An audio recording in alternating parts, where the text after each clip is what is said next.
Innal hamdalillah nahmaduhu wa nasta'inuhu wa nastaghfiruh wa na'udzu billahi min syururi anfusina wa min sayyiati a'malina may yahdihillahu fala mudhillalah wa may yudlil fala hadiyalah wa asyhadu an la ilaha illallah wahdahu la syarikalah wa asyhadu anna muhammadar rasulullah allati la nabiyya ba'da amma ba'd. Faqala Allah Ta'ala fil Qur'anil Karim, a'udzu billahi minasyaitonir rajim wa hasyarnahum falam nughadir minhum ahada al-ayah wa qala Rasulullah sallallahu alaihi wasallam yuhsyarun nas yaumal qiyamah ala ardin al-hadis.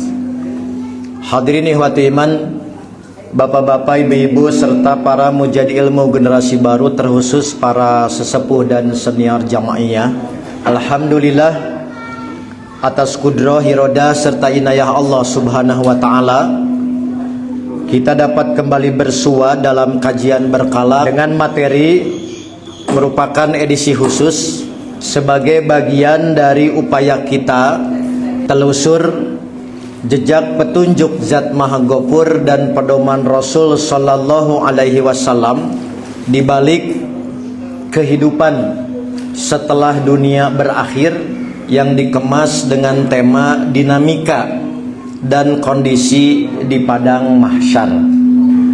Tentu maksud dari judul ini adalah mengkaji dan menganalisa segala peristiwa, gerak, keadaan dan proses yang terjadi di ardul mahsyar sejak manusia dibangkitkan dari kubur hingga proses hisab dan penentuan nasib akhir. Ungkapan dinamika merujuk pada rangkaian peristiwa yang berlangsung cepat, dahsyat dan penuh gejolak. Sementara kondisi menggambarkan keadaan fisik dan psikologi umat pada hari tersebut. Untuk itulah mari kita awali kajian ini dengan menegaskan ulang pengertian ardul mahsyar, pengertian padang mahsyar.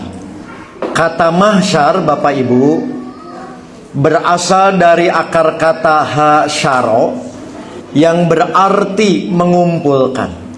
Secara bahasa, mahsyar adalah tempat berkumpul atau tempat dikumpulkannya semua makhluk.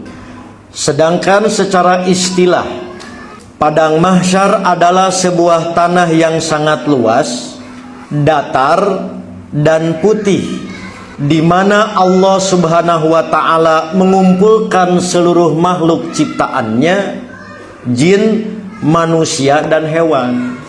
Ini yang nanti perlu dipertajam, untuk apa hewan ada di padang mahsyar, padahal hewan goer mukallaf, padahal hewan tidak akan dihisab. Jadi Bapak Ibu ya, setelah dibangkitkan dari kematian mereka, di tempat inilah mereka menunggu, mengalami berbagai fase dan akhirnya dihisab atau diperhitungkan amalnya. Pengertian ini merujuk pada sejumlah dalil. Antara lain surat Al-Kahfi ayat 47 yang menjadi landasan istilah mahsyar. Saya tak akan bacakan teks Arab dan terjemahnya, karena saya yakin ayat ini sudah terlalu akrab bagi Bapak Ibu di Depok, apalagi ibu yang kuat hafalan 34 juz hafalnya. Nah, itu dalilnya yang disebut dengan pengertian padang mahsyar.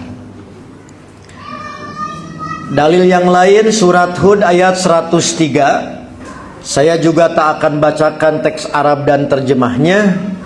Itu dianggap mewakili yang terakhir karena sudah jam 6 gitu kan, yaitu sabda Nabi di dalam hadis riwayat Muslim, antara lain dengan redaksi yuhsyarunas yaumal qiyamah ala ardin bayda afro'a kakursati naqiyin. Manusia akan dikumpulkan pada hari kiamat di atas tanah yang putih, bersih, seperti roti yang bundar dan murni. Berkenaan dengan hadis ini yang menjelaskan sifat padang mahsyar, para ulama menjelaskan antara lain diwakili oleh Imam An-Nawawi di dalam kitab Syarah Sahih Muslim.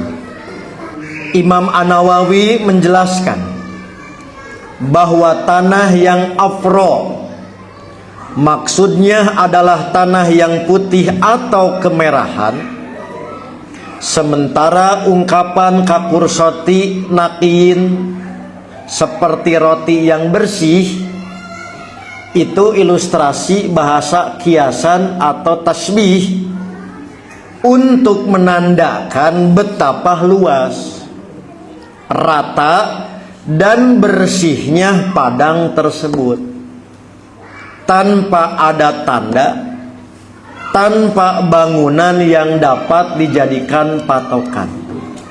Begitu kira-kira sifat padang mahsyar berdasarkan petunjuk Quran Sunnah yang menjadi landasan tadi definisinya. Nah, sementara pengertian hewan dikumpulkan, kalau tadi bangsa manusia dan jin kan sudah biasa, tapi mendengar hewan dikumpulkan di padang mahsyar agak aneh gitu. Nah, hewan dikumpulkan di padang mahsyar, Bapak Ibu yang di rumah juga jangan berkedip, jangan bernapas ya, nanti salah paham nih. Makanya cukup sedamin ayah hewan di ditu, terpercaya tunggu tanggal mainnya gitu. Kayak Bapak penak jeung hayam. Nah, hewan dikumpulkan di padang mahsyar bukan karena mereka akan dihisab, bukan dimintai pertanggungjawaban syariat karena mereka goer mukallaf, bukan subjek hukum. Untuk apa mereka dikumpulkan? Paling tidak ada 3 hal membicarakan tentang kepentingan mereka dikumpulkan di padang mahsyar. Pertama, menunjukkan keadilan mutlak Allah. Allah Maha Adil, bahkan kepada makhluk yang tidak berakal sekalipun. Keadilan harus ditegakkan di antara seluruh ciptaannya sebelum keputusan akhir itu diberikan. 2. Menunjukkan demonstrasi kekuasaan, mengumpulkan semua makhluk dari yang paling kecil hingga yang paling besar, adalah bukti nyata dari kekuasaan Allah yang maha dahsyat. Sedangkan yang ketiga hendak menunjukkan fungsi sebagai saksi. Di beberapa kondisi hewan dapat menjadi saksi atas perbuatan manusia yang berhubungan dengan mereka. Saya tidak tahu apakah burung dalam sangkar akan jadi saksi sebuah kedoliman sang pemilik gitu. Apakah ikan dalam akuarium, diantaranya ikan koi gitu, arwana gitu, apakah juga akan dikumpulkan di padang mahsyar menjadi saksi walaupun emas tapi tetap saja sangkar gitu. Gitu ya. Nah, maka setelah keadilan ditegakkan di antara mereka, Allah kemudian memerintahkan hewan-hewan itu menjadi tanah dan mereka pun musnah. Maka pada titik inilah hanya manusia dan jin yang tersisa untuk menerima keputusan akhir apakah surga atau neraka. Nah, hewan mah tidak diajarkan. Gitu Bapak Ibu. Saya ulangi ya. Dabongan apa panitia yang ngebahas bab iya gitu. disangka teh mau ngabahas hewan di padang mahsyar. Karena selama ini pikiran kita cuman jin dan manusia. Nah ini yang perlu saya sekali lagi hati-hati menerangkannya, karena boleh jadi ini baru, belum banyak diketahui gitu. Oke? Nah di antara dalilnya selain Quran, saya nggak akan bahas Quran. Dah Quran mah sudah biasa. Bagi orang Depok makan Quran mah sudah akrab. Dalil bahwa binatang akan dikumpulkan itu ada di Quran gitu. Wa idal husyitat itu sudah biasa. Tapi inilah yang agak unik. Perlunya apa? Keadilan ditegakkan kisos. Karena satu binatang pernah didolimi oleh binatang yang lain. Inilah dalilnya Bapak Ibu. Antara lain riwayat Imam Ahmad dan Imam Tirmidzi. La tu'adunna al-huquqa ila ahliha yaumal qiyamah. Sungguh hak-hak akan benar-benar diberikan kepada pemiliknya pada hari kiamat. Kisos untuk kambing yang tidak bertanduk dari kambing yang bertanduk. Jadi kambing yang tidak bertanduk mati, digeruduk tanding yang domba yang bertanduk. Nah nanti dikisos di akhirat. Semut dengan semut berantem karena berebut gula gitu.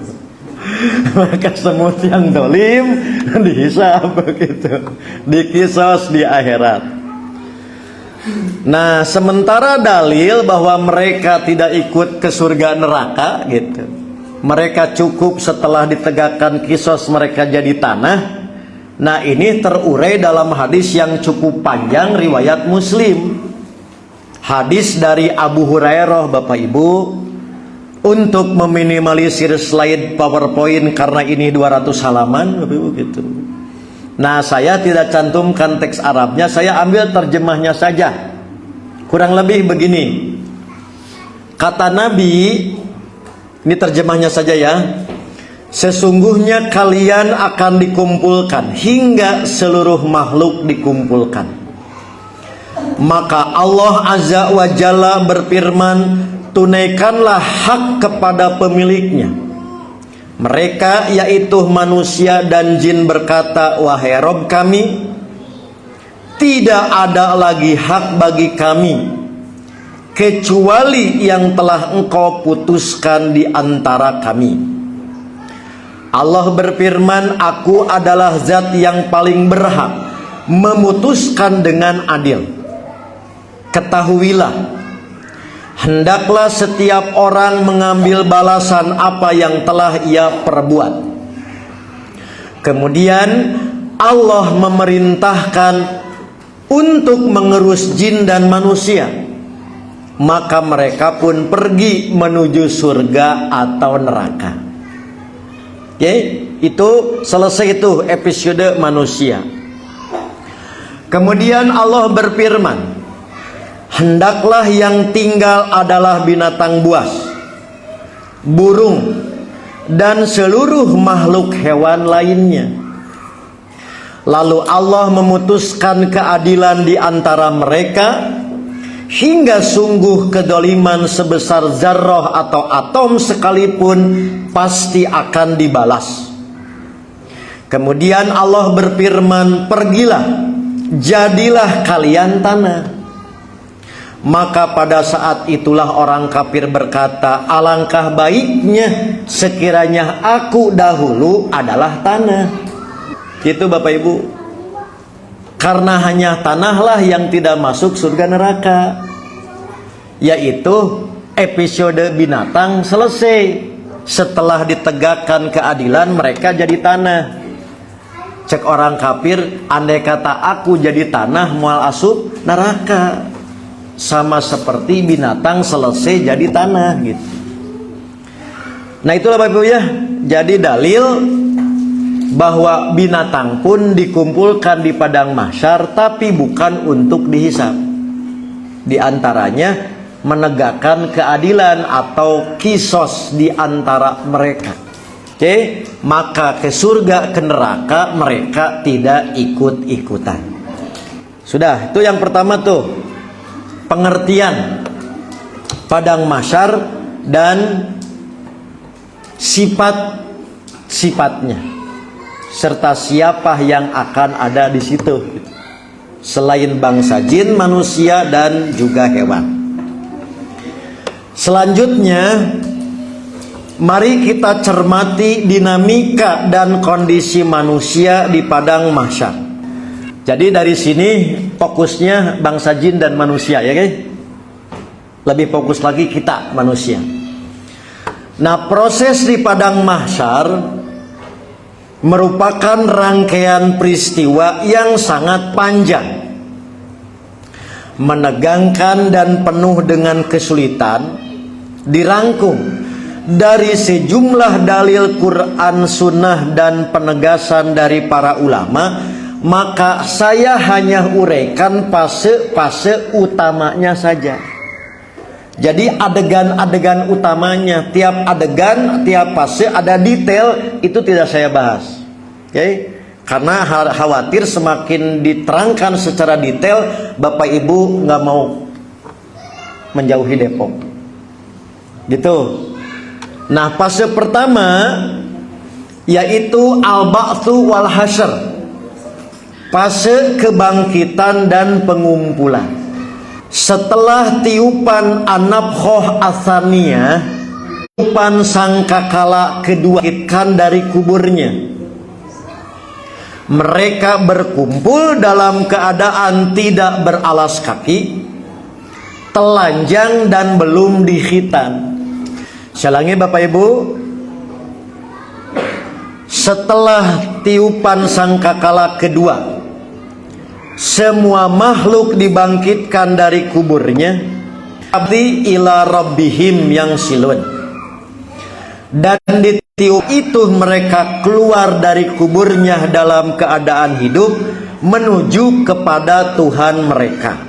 Dalam hadis dijelaskan yuhsyarunas hufatan uratan gurlan, manusia akan dikumpulkan di padang mahsyar dalam keadaan tidak beralas kaki, telanjang dan belum dikhitan.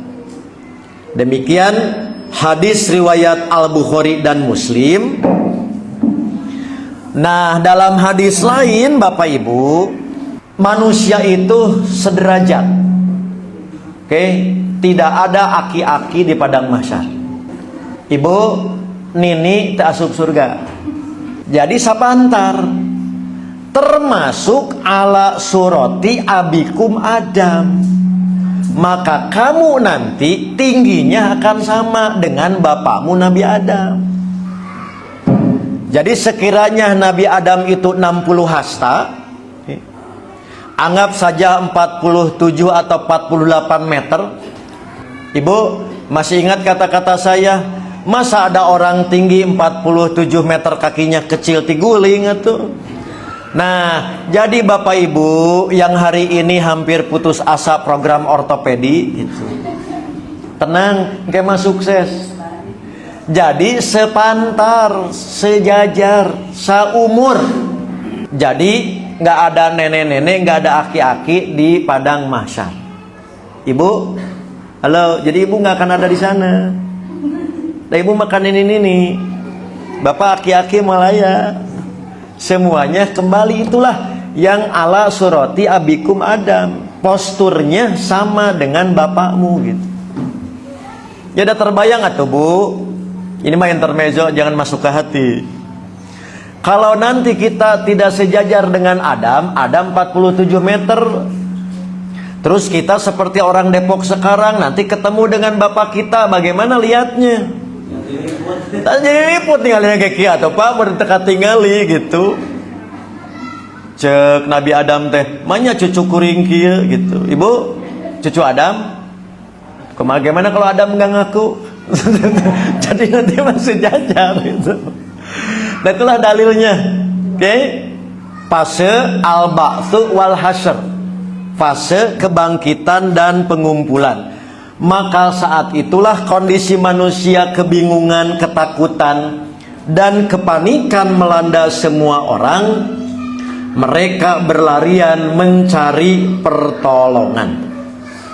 Sudah?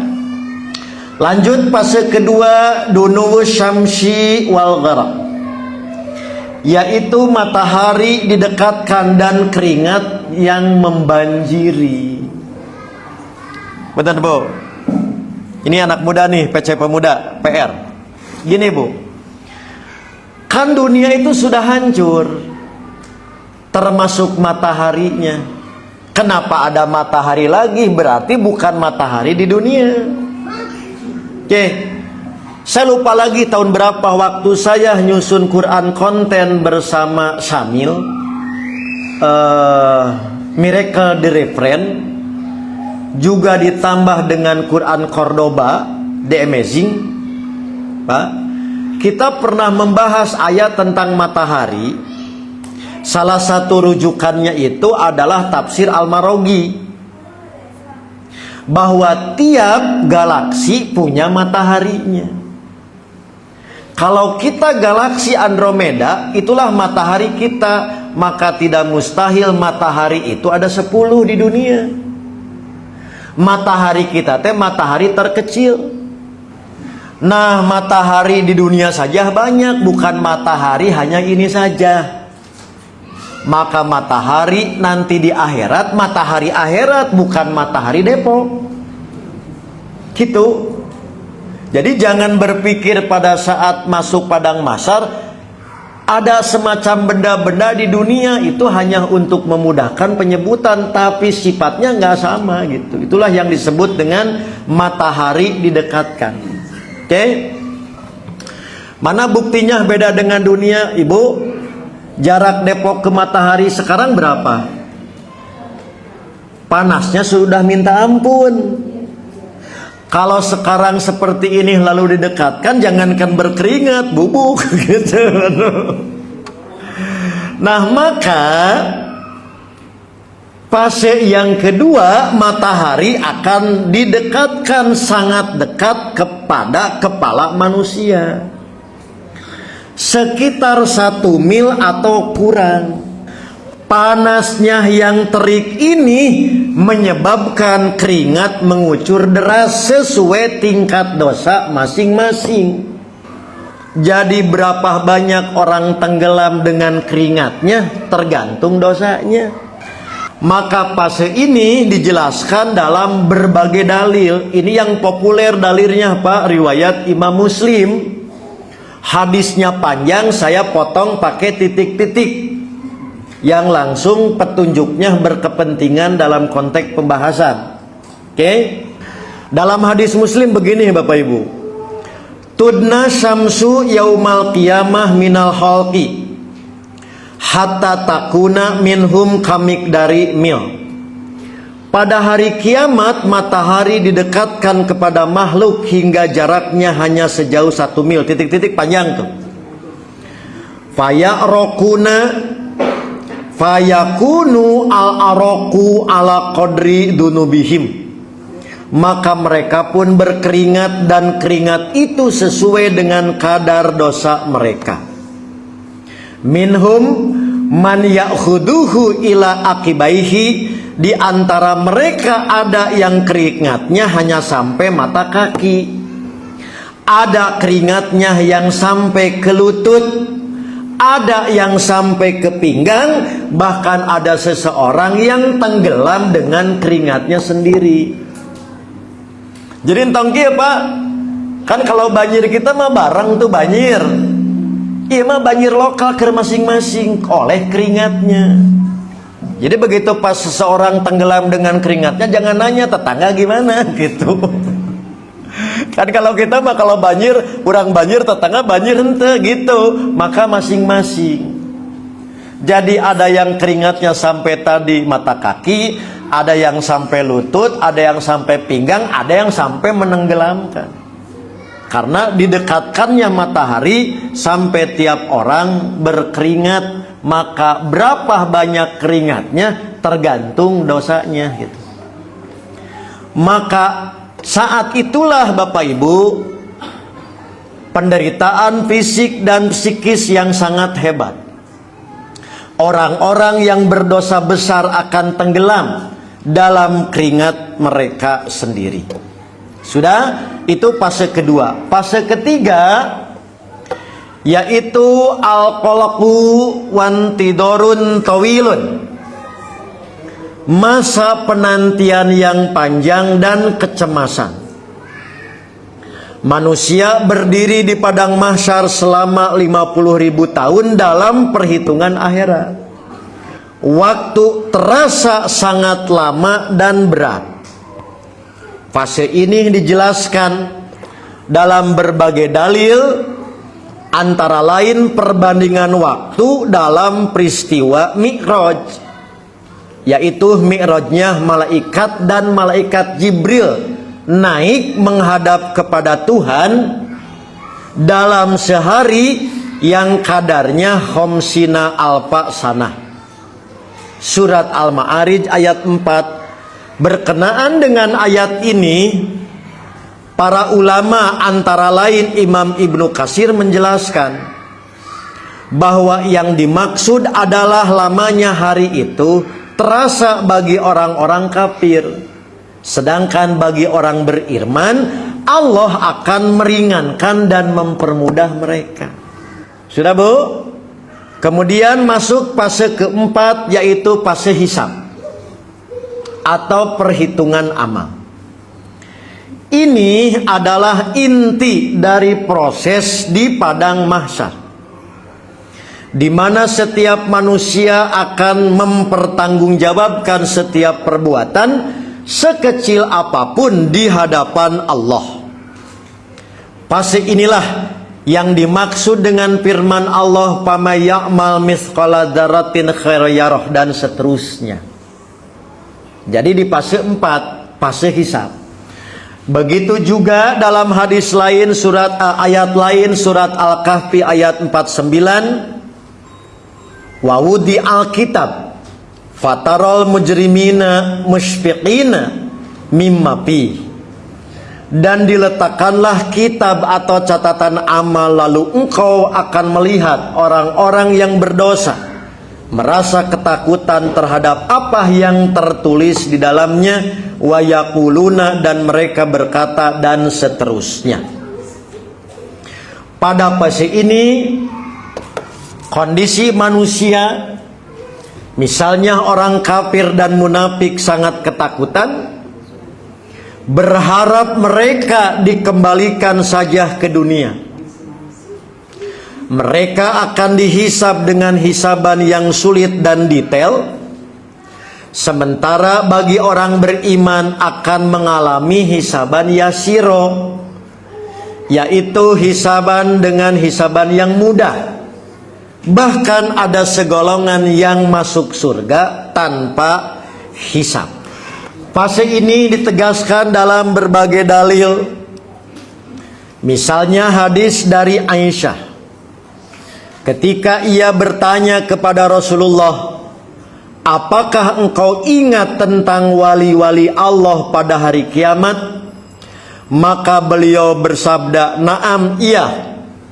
Fi salasi mawatina, mereka akan berada di 3 tempat. Mereka layakhofun, mereka tidak merasa takut. 1. Indal arad, saat dihadapkan kepada Allah. Yang kedua, wa indal akhdi bil kitab, saat mengambil catatan amal. Yang ketiga, wa indal murur ala sirat, saat mereka melewati as-sirat." Sudah, kemudian fase berikutnya atau ul kitab. Setelah dihisab, ditimbang, diberikanlah catatan fisiknya, bukti real fisik, yaitu setiap orang akan diberikan catatan amalnya. Ada yang dari sebelah kanan pertanda kebaikan, ada yang diberikan dari sebelah kiri atau belakang sebagai pertanda keburukan. Maka fase ini Diterangkan oleh Allah, misalkan firman Allah untuk ahli surga dalam Al-Haqqah ayat 19 sampai 32. Fa amma man utiya kitabahu biyaminih fayaqulu ha ummuqra'u kitabiyah. Adapun orang-orang yang catatannya diberikan di sebelah kanannya, maka ia berkata, ambillah, bacalah catatanku. Sementara firman Allah untuk ahli neraka dalam Al-Haqqah ayat 25 sampai 32, wa amma man utiya kitabahu bishimalih fayaqulu ya laitani lam uta kitabiyah. Dan adapun orang yang catatannya diberikan dari sebelah kirinya, maka ia berkata, wahai sekiranya aku tidak diberi catatan amalku. Terakhir Bapak Ibu, yaitu pemberian syafaat. Pada saat kepanikan dan penderitaan mencapai puncaknya, manusia meminta tolong kepada para nabi. Akhirnya syafaat atau pertolongan diberikan kepada Nabi Muhammad untuk memulai proses hisab dan memutuskan persoalan di antara makhluk. Dalilnya banyak, yang paling dahsyat karena panjang ini. Dan ceritanya, maka manusia mereka mendatangi Adam minta syafaat. Adam menolak gitu. Oke, lalu Adam menceritakan kenapa beliau tidak layak memberi syafaat karena pernah berdosa. Di antaranya melanggar larangan Tuhan, memakan buah yang dalam propaganda iblis namanya pohon huldi. Itu propaganda iblis. Kemudian datangi Nuh, kata Adam. Kemudian mereka datang kepada Nabi Nuh. Nabi Nuh juga merasa tidak layak untuk memberikan syafaat, lalu menceritakan ketidaklayakan karena pernah berbuat dosa. Suruh datangi Ibrahim. Ngabring dah, mendatangi Ibrahim. Nabi Ibrahim juga merasa tidak layak memberikan syafaat. Nabi Ibrahim menyebutkan beberapa dosa yang jadi dirinya tidak layak. Kemudian menyuruh datanglah kepada Nabi Musa. Oke. Nabi Musa juga menolak karena menganggap tidak layak. Nabi Musa daftar dosanya lebih banyak. Bu, catat, nanti akan kita kupas. Nabi Musa pernah nonjok malakal maut sampai pecah. Gitu Bu. Cek orang Depok mah Nabi Jabariyah gitu. Otoriter. Makanya tadi malaikat Israel mau cabut nyawa malah ditonjok gitu. Itu nanti unik Bu. Nah itu salah satu di antara Nabi Musa merasa malu dengan sifat demikian dari sekian banyak merasa kesalahan. Sudah datangi Nabi Isa. Nabi Isa pun sama merasa tidak berhak. Akhirnya disuruh mendatangi Muhammad gitu. Nah maka dalam dialog orang-orang memohon syafaat Nabi Muhammad. Fayaquluna ya Muhammadu anta Rasulullah wa khatamul anbiya.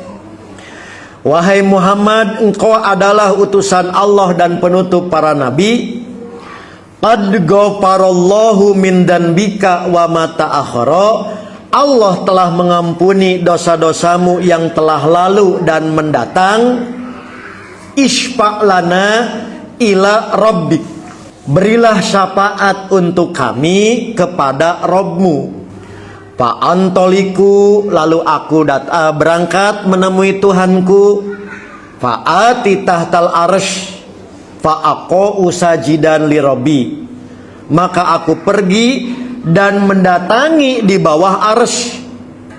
Lalu aku bersujud kepada Rabbku.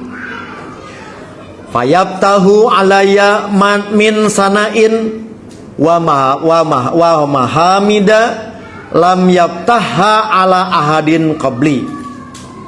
Kemudian Allah memberiku pujian dan sanjungan yang belum pernah diberikan kepada seorang pun sebelumku.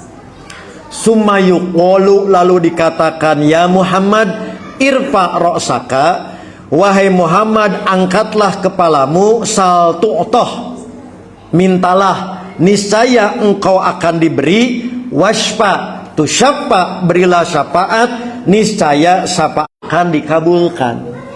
Bu, salah satu syafaat yang diberikan satu-satunya bagi orang kafir yaitu Abu Thalib, tapi tidak membebaskannya dari status ahli neraka.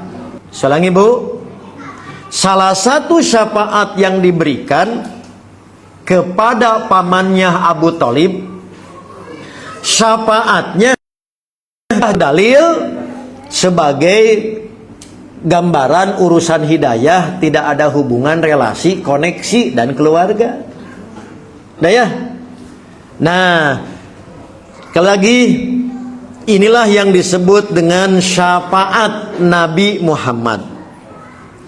Bapak Ibu, dari berbagai fase, kemudian beberapa dalil yang coba kami hadirkan bukan berarti cuman sekian, dalilnya demikian banyak, tapi itulah yang saya anggap mewakili dari sekian banyak yang namanya peristiwa fase kejadian di padang mahsyar. Nah, dari berbagai dalil itulah Bapak Ibu, tidak berlebihan sekiranya kami mengakhiri kajian menutupnya dengan kesimpulan, padang mahsyar adalah panggung akhirat yang pertama kali disaksikan oleh seluruh umat manusia setelah kebangkitan. Dinamikanya penuh dengan ketakutan, penderitaan, dan kekacauan yang belum pernah terbayangkan. Kondisi manusia di sana sangat beragam, bergantung pada keimanan dan amal soleh mereka selama di dunia. Proses hisab yang adil dan detail akan menentukan nasib akhir setiap individu. Apakah mereka akan berjalan menuju surga atau dicampakkan ke dalam neraka. Maka penjelasan ini sedapat mungkin kami landasi oleh ragam dalil Quran, hadis, dan penjelasan ulama ahlu sunnah wal jamaah dapat menggambarkan betapa seriusnya persiapan kita untuk menghadapi hari tersebut.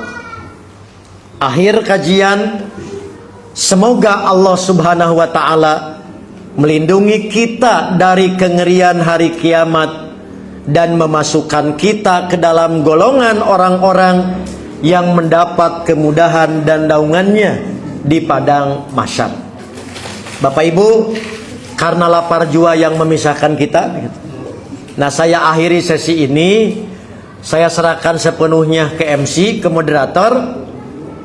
Kalau mau dibuka sesi tanya jawab, maka moderator tanggung jawab karena jawab.